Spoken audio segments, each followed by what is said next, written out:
तो पहला क्वेश्चन है, चालक की विद्युत प्रतिरोधकता की इकाई क्या है? चालक की विद्युत प्रतिरोधकता की इकाई क्या है? ऑप्शन है फैराड, वोल्ट, एम्पियर, ओम। तो दोस्तों इस यहाँ पर ओम नहीं, ओम मीटर यहाँ पर लिखना चाहिए और यही इसका आंसर होगा कि ओम मीटर। ठीक है, यहाँ पर ओम के साथ मीटर भी होना चाहिए। चलिए क्वेश्चन नंबर सेकंड पर आते हैं। पार्श्विक मात्रक किसका है? पार्श्विक दोस्तों पार्श्विक मात्रक है दूरी का। क्वेश्चन नंबर 3 पर आते हैं, शक्ति का मात्रक क्या है? तो दोस्तों शक्ति का मात्रक आपका वाट है। आगे बढ़ते हैं क्वेश्चन नंबर 4 पर। एक हार्स पावर में कितने वाट होते हैं? तो दोस्तों एक हार्स पावर में 746 वाट होते हैं। बढ़ते हैं अगले क्वेश्चन की ओर। रक्तदाब नापने के यंत्र का नाम क्या है? रक्तदाब नापने के का नाम है स्फिग्नोमीटर। बढ़ते हैं अगले क्वेश्चन की ओर। रिएक्टर पैमाना मापने के लिए किसके होता है? तो ये दोस्तों रिएक्टर पैमाने से भूकंप की लहरें मापी जाती हैं।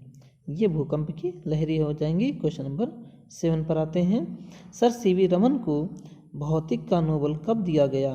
तो सर सीवी रमन को भौतिक का नोबेल 1928 में दिया गया था। चलिए आगे बढ़ते हैं।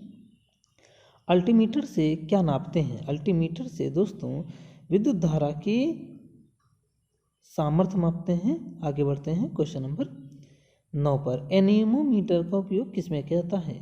एनीमोमीटर का यूज पवन का वेग नापने में किया जाता है। क्वेश्चन नंबर 10 है, रडार का आविष्कार किसने किया? तो दोस्तों रडार का आविष्कार रॉबर्ट वाटसन वाट ने किया था। भारत में परमाणु ऊर्जा का जनक किस वैज्ञानिक को कहा जाता है? तो भारत में परमाणु ऊर्जा का जनक होमी जे भाभा जी को कहा जाता है। नंबर 12 है, बोलोमीटर का उपयोग किसे मापने में किया जाता है? तो दोस्तों बोलोमीटर का उपयोग तापमान के मापने में किया जाता है। बढ़ते हैं नेक्स्ट क्वेश्चन की ओर।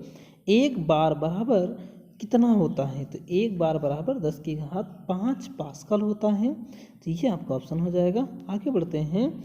जब पानी में नमक मिलाया जाता है तो निम्न में कौन सा परिवर्तन होगा? तो दोस्तों जब पानी में नमक मिलाया जाता है तो 4 ऑप्शन है आपके, पढ़ लीजिए और देखिए ये कौन सा होगा। तो इसका पहला ऑप्शन सही होगा कि क्वथनांक बढ़ता है और जमाव बिंदु घट जाता है।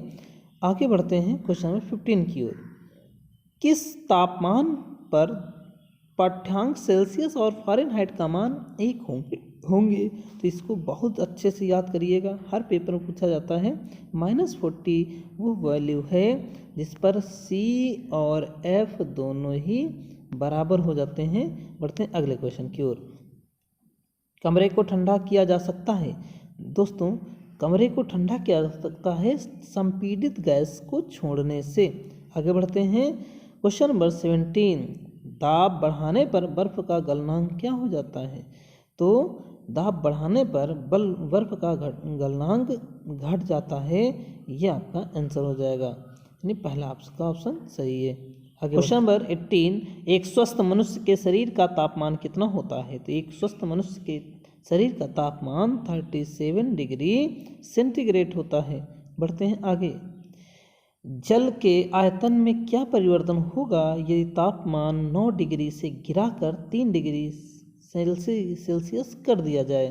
तो आयतन में कोई परिवर्तन नहीं होगा। आयतन पहले बढ़ेगा बाद में घटेगा, आयतन पहले घटेगा बाद में बढ़ेगा। तो इसका ऑप्शन होगा पहले घटेगा बाद में बढ़ेगा। दृष्टि वाले व्यक्ति के संबंध में कौन सा कथन सही नहीं है?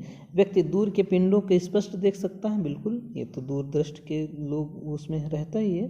ठीक है, तो आगे लेंस का नाभ्यंतर अधिक होगा। निकट के पिंडों का प्रतिबिंब रेटिना के पीछे होता है। क्या होता है? रेटिना के पीछे। निकट के पिंडों का प्रतिबिंब रेटिना के पीछे बनता है। इस दोष को ठीक करने के लिए अवतल लेंस का उपयोग करते हैं। तो दोस्तों इसका ऑप्शन होगा, इस दोष को ठीक करने के लिए उत्तल लेंस का उपयोग करते हैं। ये आपका ऑप्शन होना चाहिए। आगे बढ़ते हैं। किसी तारे के रंग से पता चलता है उसके तापमान का, उसके ताप का। ये आपका ऑप्शन होगा। Question number 22। खतरे के संकेतों के लिए लाल प्रकाश का उपयोग क्यों किया जाता है? क्योंकि इसका प्रकीर्णन सबसे कम होता है। क्योंकि इसका प्रकीर्णन क्या होता है? सबसे कम होता है। आगे क्वेश्चन नंबर 3। स्पष्ट दृष्टि की न्यूनतम दूरी 25 सेंटीमीटर होती है। नेक्स्ट, अस्त होते समय सूर्य लाल क्यों दिखाई देता है? ये इसके प्रकीर्णन के कारण। ये आपका ऑप्शन हो जाएगा